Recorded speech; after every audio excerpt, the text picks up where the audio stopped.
All right, and we are good to go. Okay. Well, hey, hello everyone. This is Joe Barton here with the Diabetes Reversal webinar. Welcome. Thanks for joining us. And my video because I'm on my phone now because the electric company came over and said, hey, we're going to be turning your electric off from 10 to 11 this morning. It's like, oh, great. Okay, perfect timing. So here I am out on my deck on my phone, and not the strongest signal, but we're going to make this work. So like I said, welcome to the Diabetes Reversal webinar. And as always, our esteemed guest and co-host, Scott Saunders. Dr. Scott, welcome. Thank you. Very nice plant in the background today. It's fake. It's fake. You don't have to water it then, so that's nice. Exactly. Good. That's my green thumb. All right. Well, so a little recap. The Diabetes Reversal webinar, we talk about how to reverse using natural remedies, and Dr. Saunders has been helping people do this for over 20 years.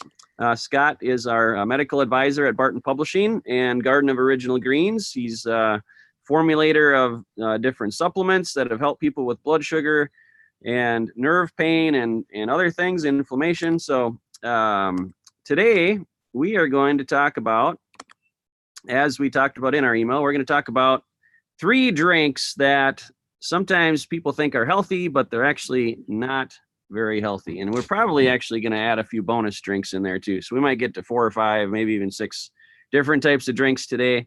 Talk about how they affect blood sugar and insulin and diabetes and all of that. So Scott, let's see, I'm looking at my notes here.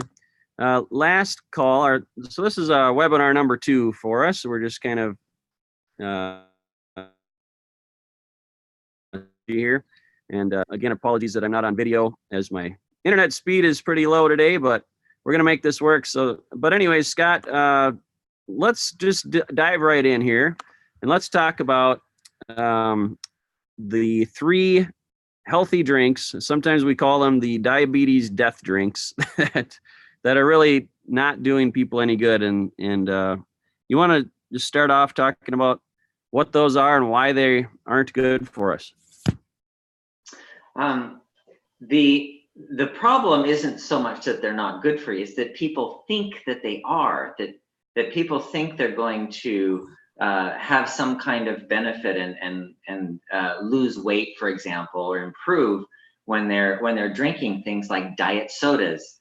Diet sodas are really actually in some ways, especially for diabetes, worse than sugar drinks. And so I've seen a backlash lately of people going back to sugar drinks off the diet drinks because they understand this concept that the diet drinks aren't better. The other 2 include fruit juices. Well, if everybody says, well, fruit juice is good for you, right? But if you have type 2 diabetes, they're really not only not good for you, but they're actually make it considerably worse. And the other one that we've heard so much advertising about that does a body good, and you got milk. Milk is, of course, it's got calcium in it, it's got nutrients in it, it's got protein. It's got to be good for you, right? But not necessarily, especially if you have type 2 diabetes. So these are 3 of the most common things that people assume are good for them, and really are not a good idea if you have type 2 diabetes.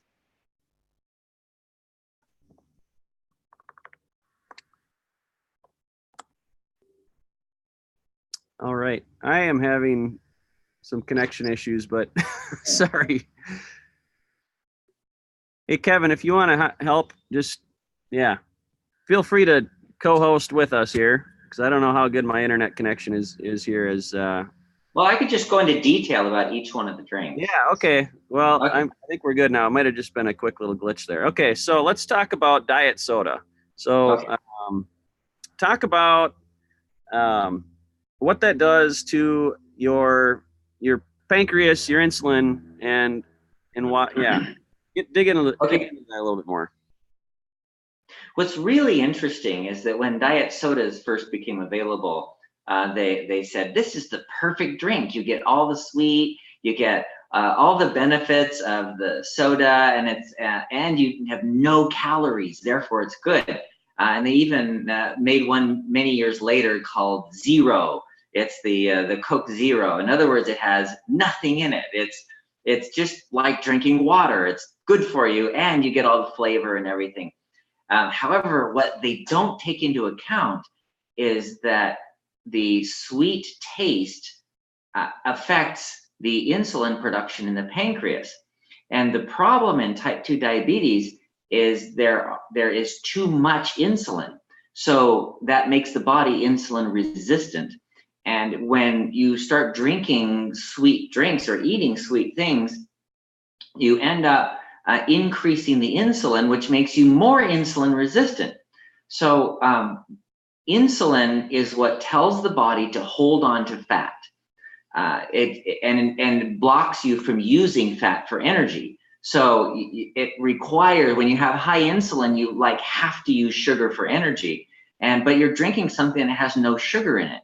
So you're getting more insulin resistant when you're using diet drinks and other drinks. In fact, from the 1970s, multiple studies have been done, and every single one shows that the diet drinks increase the fat gain and diabetes more than the sugar drinks. And then people go to, well, the high fructose corn syrup in the sodas. Okay, so I'll go to the regular sugar sodas, and in California we have Mexican sodas. You can get the Mexican sodas because they're made with just plain old cane sugar. That they use real sugar. They don't use like high fructose corn syrup or artificial sweeteners. And that tastes so much better. Well, yeah, some people say I like the flavor of it better too.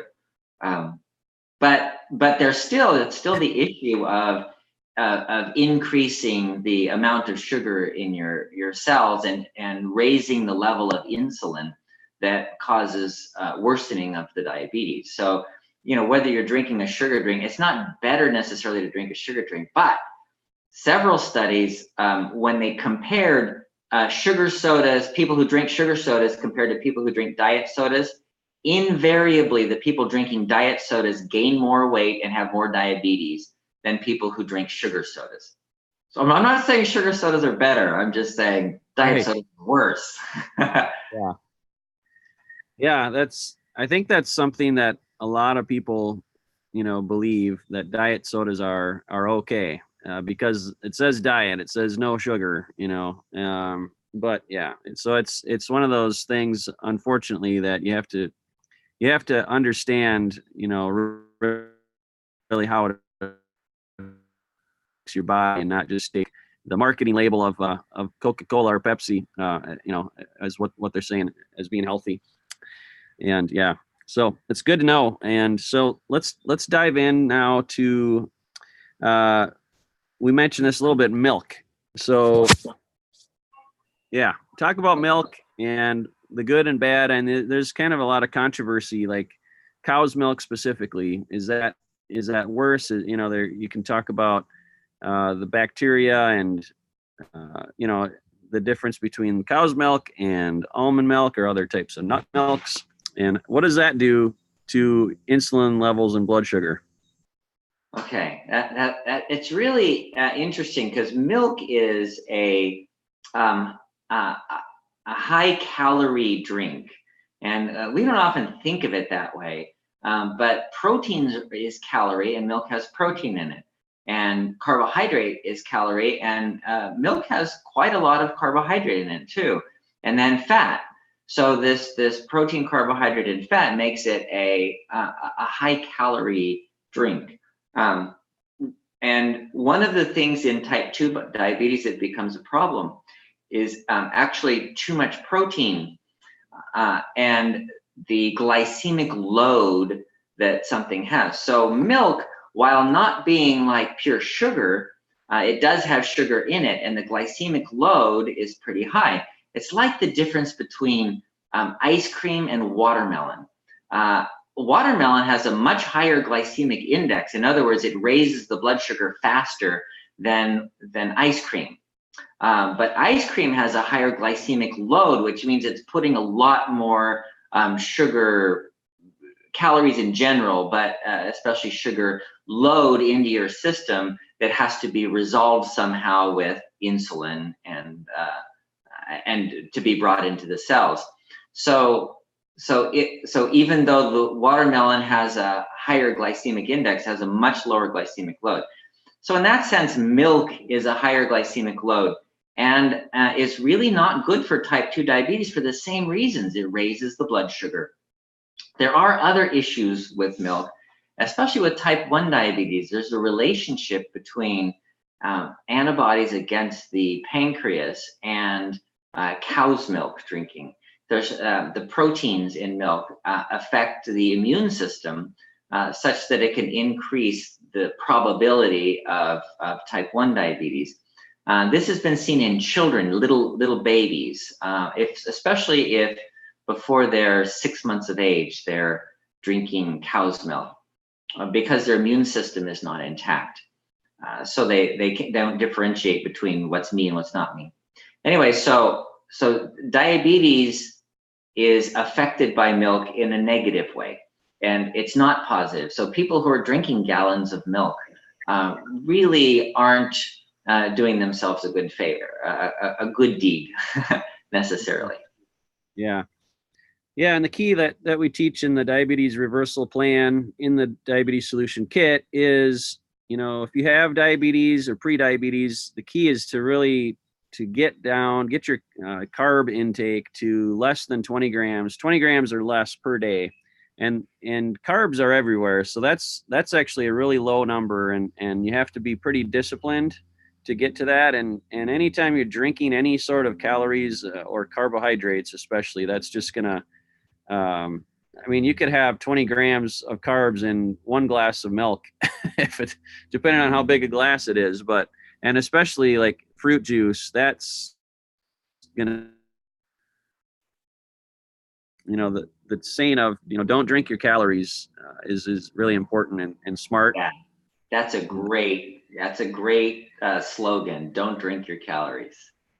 Yeah. So why don't we talk a little bit more about that, the 20 grams of carbs. And so what would, if you were to, I got an internet connection unstable, so I apologize if I'm breaking up here, but talk about what does 20 grams of carbs look like in a person's day if they're eating, 3 meals a day or whatever. What's on their plate, and what are they drinking as well? What would be a good example? If you're doing 20 grams of carbohydrates, what you're drinking is water.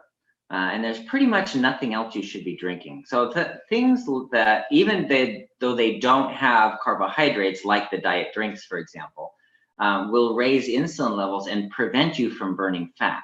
So the idea of the 20-gram carbohydrate diet is to allow you to burn fat. And what that looks like is you would avoid things that are pure carbohydrate, things like rice and bread and cereal.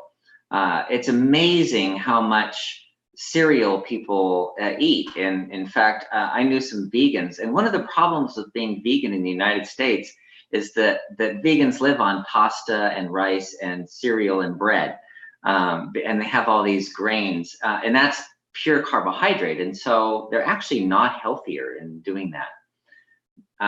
So when you're eating a 20-gram carbohydrate diet, you're having things like a vegetable and some meat.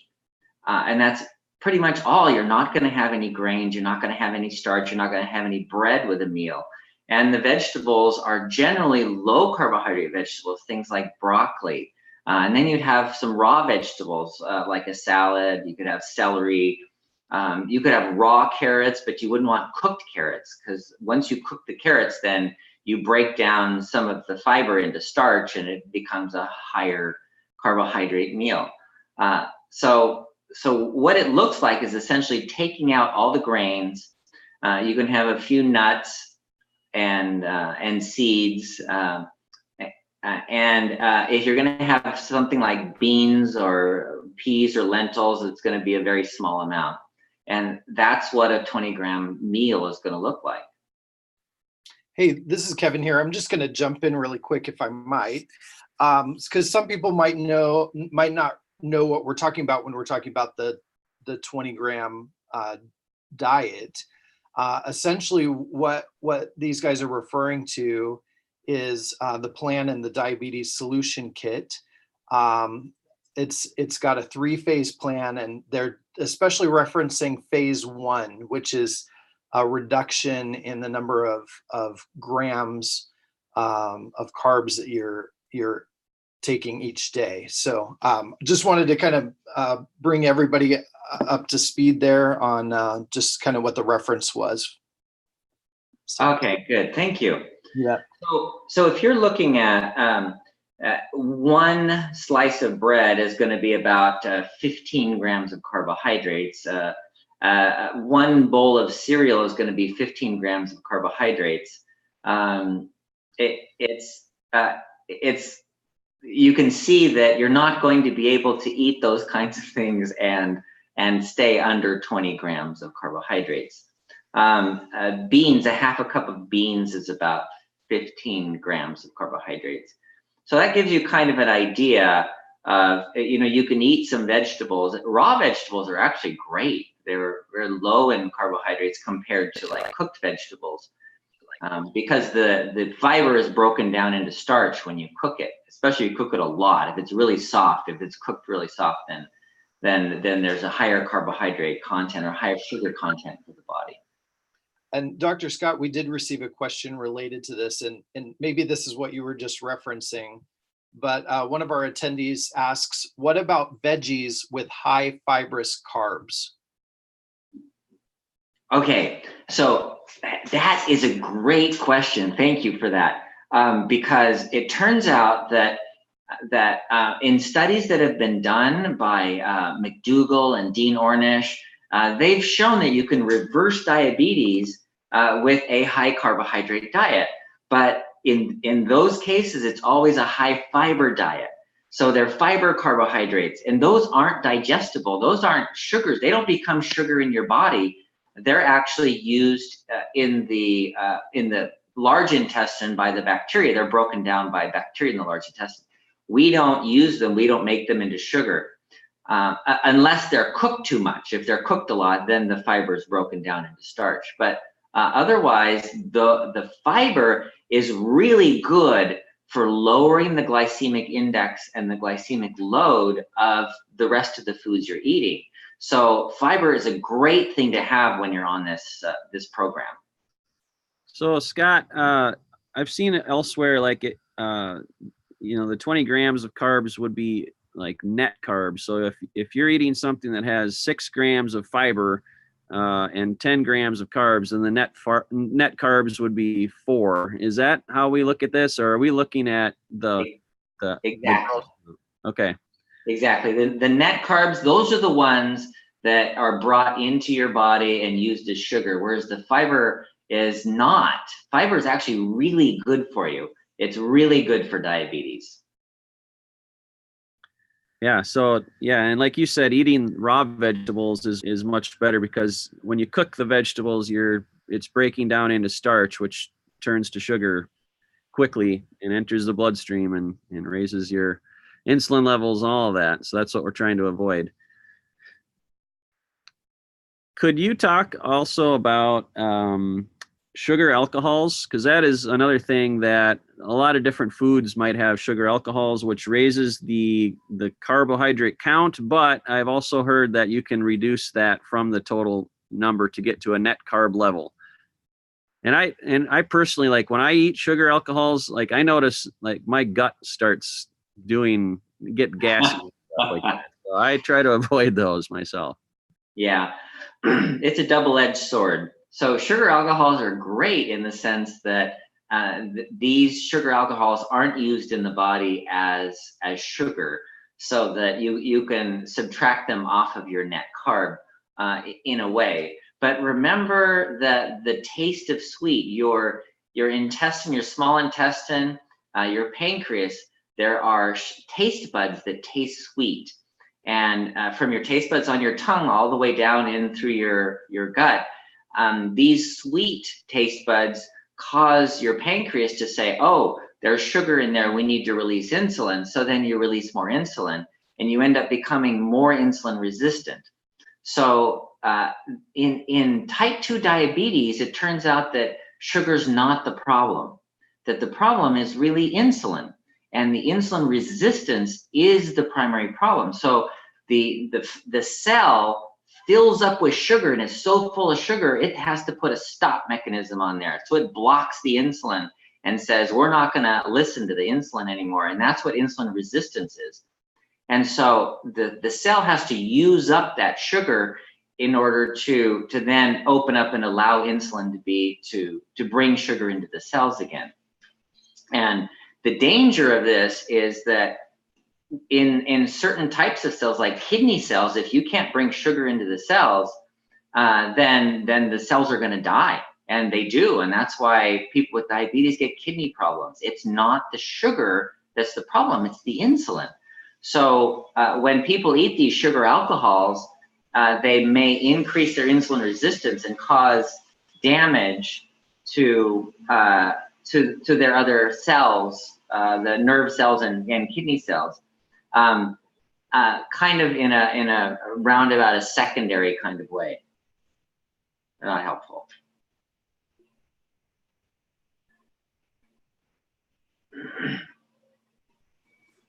Excellent. All right. I was just going to remind people or give people a link to, so we set up the webinar, or the URL is called bartonwebinar.com. And anytime we share any links, we're going to have those links on bartonwebinar.com. And you may have already visited that to register and all that. So, but one thing on there that we have linked to is our supplement for blood sugar, and that's called Synachroma. And if you haven't heard about Synachroma, it's got 6 ingredients that Dr. Saunders formulated specifically for people to lower their blood sugar or normalize their blood sugar. It supports healthy blood glucose metabolism, and the ingredients include chromium picolinate, vitamin D3, vitamin K2, selenium, vanadium, and cinnamon bark extract. And Scott, could you talk a second about Synachroma and how that, what does that do when you take that supplement? How does that interact with your body, your system, as far as insulin and blood sugar? Okay. So I think I look at this, the purpose of this is primarily the reason you take it every morning is sort of to replace what medications are doing. So there's several things that you can do to help the insulin work better. Remember, the insulin is the primary problem. So the cinnamon bark extract helps you to be more sensitive to insulin. Chromium is a very common deficiency. I test people all the time. I've done hundreds, if not thousands, of tests. And chromium is a very common, I don't know the number, but clearly 80% or more people that I test are deficient in chromium. And there are some studies that show that as well. Vanadium is also really important. These 2 minerals are important for allowing sugar to be used efficiently in the body. So if you don't have chromium, you can actually get diabetes from a chromium deficiency. So that's why those are important. And the others are insulin sensitizers. They help you to be more sensitive to your insulin during the time that you're doing the program. It's ideal to have both of these going at the same time. Now, it's not like a drug. It's not like some of the diabetes drugs where if you're eating a very low carbohydrate and you take the drugs, you can get hypoglycemic and get a hypoglycemic reaction. Synachroma won't do that. It really just helps your body to function more efficiently and effectively in using the sugar that you have. I had a customer that I talked to, it was a week or two ago, and she said, she's been taking Synachroma for a few months and she loves it. Her blood sugar numbers went from 120s down to 80s or 90s, her fasting blood sugar numbers. And she said at first she was taking one pill a day, and then she went to two. And that seemed to have gone, I think she got into the low 100s with one, and then she, but talk about does it maybe take a little bit of time? If, is it safe to do two a day? I personally do, I'll do two or three at a time, but I don't necessarily do it every single day. So talk about the schedule of taking Synachroma. It's actually, because most people are deficient in the minerals that are in Synachroma, I recommend a daily use for a period of time, maybe 90 days. So the first 3 months, to take it every day or twice a day. And you can judge based on kind of what that woman said is, my blood sugars went down a little bit with one, and then I got them down into the normal range with two. And that's good to keep you in the normal range while you're working on the other part of the program. And after 90 days, then you could take it more intermittently like you do, Joe, because if you're not deficient anymore in the chromium, then you don't need it on a daily basis. And if your blood sugar is generally okay, then you don't need the insulin sensitizers as much. So when you first start, 90 days, once a day, once in the morning or twice a day, depending on where your blood sugar is. And then after 90 days, you can take it more intermittently. And that's anywhere from every other day to once a week. Good. All right. So for any links that we talk about would be bartonwebinar.com, BARTON webinar.com. And we have a link to Synachroma at the bottom of that page. And that's also where we're going to post replays to our webinars. And our plan is to do these every Tuesday morning at 10 a.m. Central, as long as Dr. Saunders is available and not traveling or with something else going on. And we even made it work today while my power went out, as the neighbors are, actually the electric company came over at about 9:30 and said, oh, by the way, we're going to be turning your power off from 10 to 11 today. I'm like, oh, great. Perfect timing. So I'm going to be live on a webinar, but thankfully the technology of tethering through my phone works pretty good. But if you hear a unstable connection from me, that's what I've got going on. So, all right. So I think we've got several to see, and if anyone has a question, there should be a I don't know, Kevin, you want to talk about how they can ask a question or raise their hand? We're looking for anybody that wants to ask a question or share a testimonial of or a success story. What's been working for you, or maybe any questions you might have or any struggles you might have that Dr. Saunders could answer. Now is the time. Yeah, you should see an option on your screen that gives you the ability to kind of raise your hand and ask your question.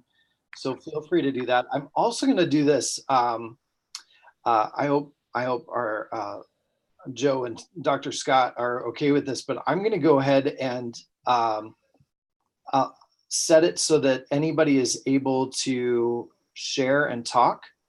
And so if you have a question, you can either raise your hand if you're comfortable with that, or you can just unmute yourself down in the bottom left-hand corner of the screen, and feel free to ask your question of Dr. Scott. So we'll give you a little bit of time to do that, if you so desire. Yeah, and even if you just want to unmute yourself and say hello and where you're from, and we'd love to say hello. You don't necessarily have to share your life story or anything with us. So we're kind of new to this webinar business, so but it's good to have people joining us today, and we'll be rebroadcasting this as well. Who wants to be first? Hey guys, my name's Eric Holman, coming in from Tallahassee, Florida. Just excited to be on the webinar here. Good information so far. Thanks, guys. Hey, Eric, thanks for joining us. How's the weather in Florida today? Feels like 115. And you might think it's raining, but that's just stuck in the air. Oh, wow. Oh, man. That's all right. We get used to it. Yeah. Well, thanks for saying hello. Yep. Joe, we didn't talk about fruit juice specifically. Yeah, let's talk about fruit juice. Can I just say something about that? Okay. So people think that fruit juice is good for you because it's got whatever the fruit had in it. But what we're not told is that fruit juice is highly processed and it has a lot of sugar in it. And then they do extracts of the fruit to put it in the fruit juice, and it's still part of the fruit, so it's still 100% fruit juice. And so you have to be really careful if it's like orange juice. In order to get consistency, it's very processed so that every bottle of that 100% fruit juice tastes the same. They do a lot of processing of it, and what happens is because of the processing, if you look at the vitamin C content, you get like a tenth of the amount that you would get in a fresh squeezed glass of orange juice, for example. It's very low, very different. It's a different drink. And so it becomes just a sugary drink at that point if you've had a pasteurized, bottled or canned fruit juice. So yeah, that's a good point. So I wanted also to ask you, we could talk a little bit about phase 2. So phase 1 is really when you commit to reversing diabetes and getting your blood. When you go into phase 1, it's like, all right, we mean business. We're going to get our cells emptied of sugar and get rid of this insulin resistance. So how do you know when you can begin phase 2 after you've successfully gone through phase 1 long enough at 20 grams of carbs? Like what markers are we looking for? Well, usually people with type 2 diabetes will have a glucose monitor, and that's kind of a simple way to follow it. When your glucose monitor is getting in the normal range, when you're saying, oh my gosh, my blood sugars are all normal between 70 and 90, that's the optimal range. And so when you're seeing those numbers consistently, 70 to 90 on a fasting specimen, if you've just eaten and it goes up to 100, 110, that's fine. That's actually normal too. But if in the morning fasting, if that's the time you're checking, then when you're seeing normal numbers consistently for a week or two, then you can start saying, gosh, I'm finishing up phase 1 and I'm ready to start on to phase 2. That's the simplest way to do it. Yeah.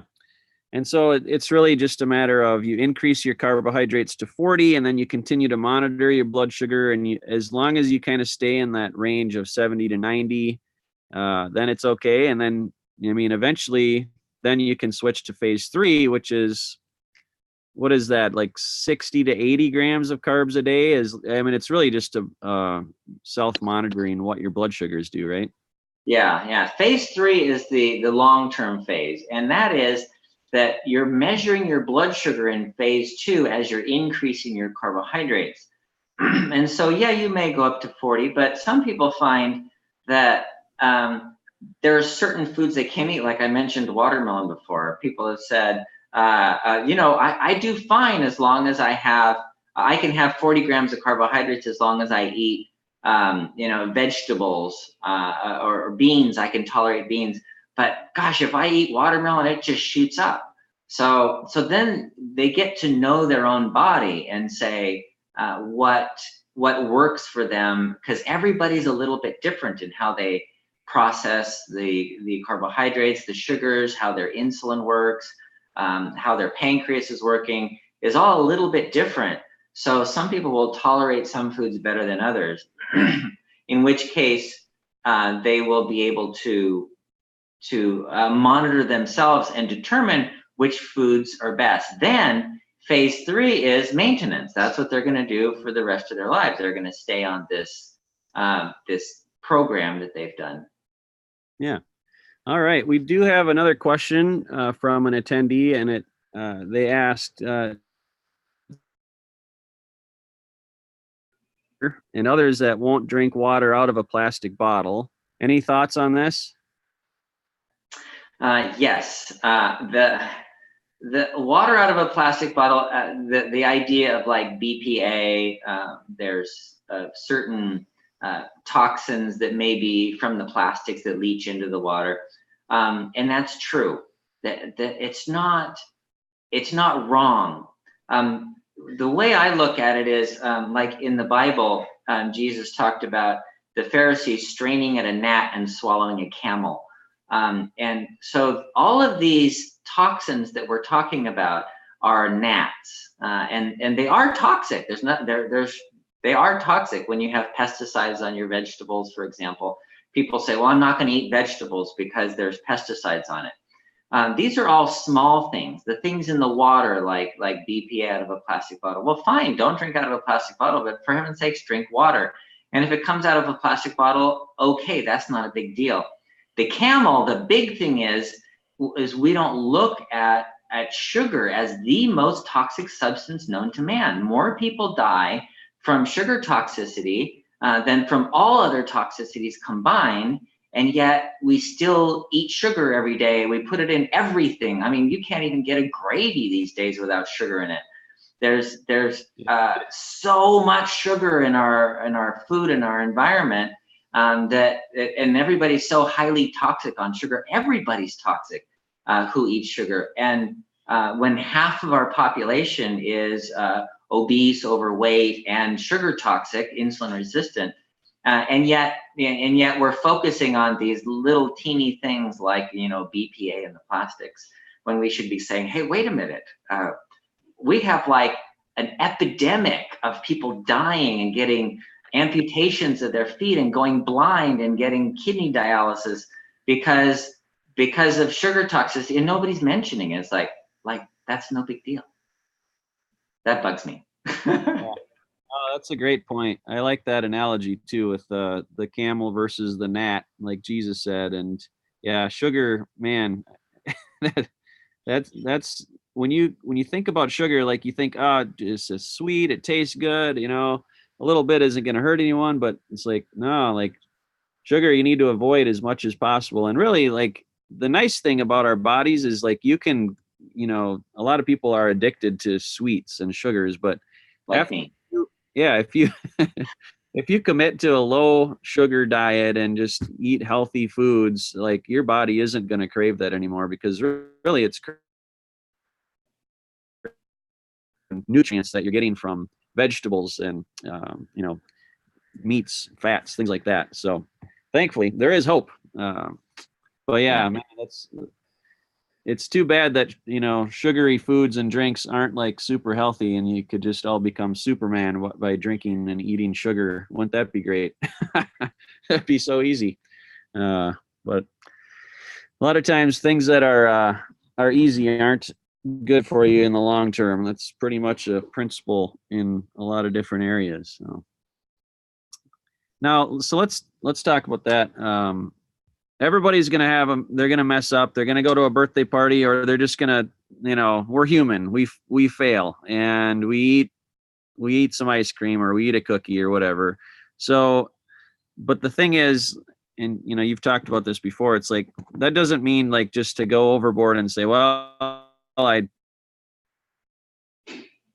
ice cream now or whatever. But what is your advice for somebody that, messes up? They eat 150 grams in a day or something like that, and their blood sugars are all out of whack the next morning. What do you tell that person? Oh, that's actually really cool. It's the concept of repentance, that you can have all that old stuff washed away just by starting back on the program again. It really, it's not even a big setback. It's actually really small. And you can, if you mess up one day, I've had plenty of people, and myself the other day, last week, I was at a meeting, and they had all these cookies on the table, and there was this coconut cookie, and that looked really good. You know what? I don't eat cookies as a rule. Most of them I don't even care about, but I saw that coconut cookie, and it reminded me of when I lived in Venezuela, and they had those coconut clusters, those coconut cookies. And so I ate one, and but you know what? It's okay, because the next day, you're back on track. You're doing the whatever, if you're on the 20 grams or whatever, you're just back on track. And so those forays out into the wilderness don't really matter if you get back on track right away. And that's really all that matters, is the long term. Over the long term, generally, if you're maintaining your blood sugar at a good level, maintaining your weight at a good level, that's what's important. Yeah, that's good. I see Wanda unmuted herself. I don't know, Wanda, did you have a question?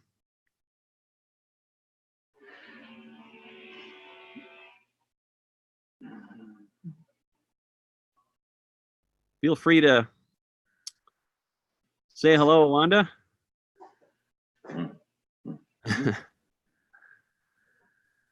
All right. No problem. So I think we're going on 45 minutes here, and that's kind of our target for the time. But I just wanted to talk again and share the URL. So bartonwebinar.com is the site that we're going to be putting the links and the replays to our webinars, and also any links that we talk about, like we talked about Synachroma. You can actually visit synachroma.com as well, which we've linked to on bartonwebinar.com. But and if you want to order directly from our store, the supplements are sold on gardenog.com. That stands for Garden of Original Greens, but it's gardenog.com. We have our Synachroma, which helps with blood sugar.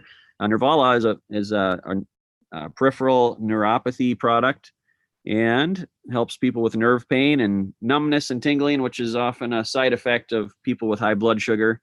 And we also have a turmeric product, turmeric BP, which helps with inflammation. And then our most recently launched product is called Healthy Gut Support, and that is for digestion, and really helps with, everybody needs help in their gut. So it's prebiotics, probiotics, and digestive enzymes. So all of those can be found on gardenog.com. So, well, Scott, this has been a great discussion, and I look forward to next week. We'll hop back on again, and we'll have more questions from people, and we'll just continue to talk about natural remedies for reversing, helping people with type 1 and just any type of metabolic issues that are all connected to, like what you said, sugar. And today we talked about the 3 drinks to avoid, and that was diet soda, which doesn't technically have sugar, but it still raises your insulin levels, and it's the insulin that we're concerned with.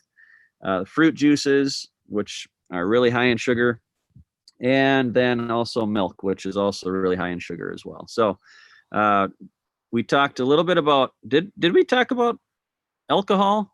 I forget now. No, we talked about alcohol, sugars, but not alcohol. That would be a great topic for us to discuss on one of these upcoming shows. We'll have to talk about that maybe next week or the week after. So that'll be good. Okay. Well, I think we're ready to sign off. So thanks for everybody for listening to our webinar, and we wish you all the best success in your journey. Just know that diabetes is type 2 diabetes is 100% reversible by what you put into your body, and how you can control your blood sugars by what you eat. And so we're here to support you in that journey. And we hope that you found this valuable and found some tips that you can implement and find success with. So thanks, everyone. Dr. Scott, thank you as well. Always good to speak with you. And thanks for sharing your knowledge and your wisdom with us. This has been great.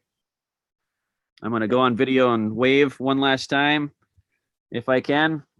And hey, it's sunny out here. I'm in the shade, but look at that. All right.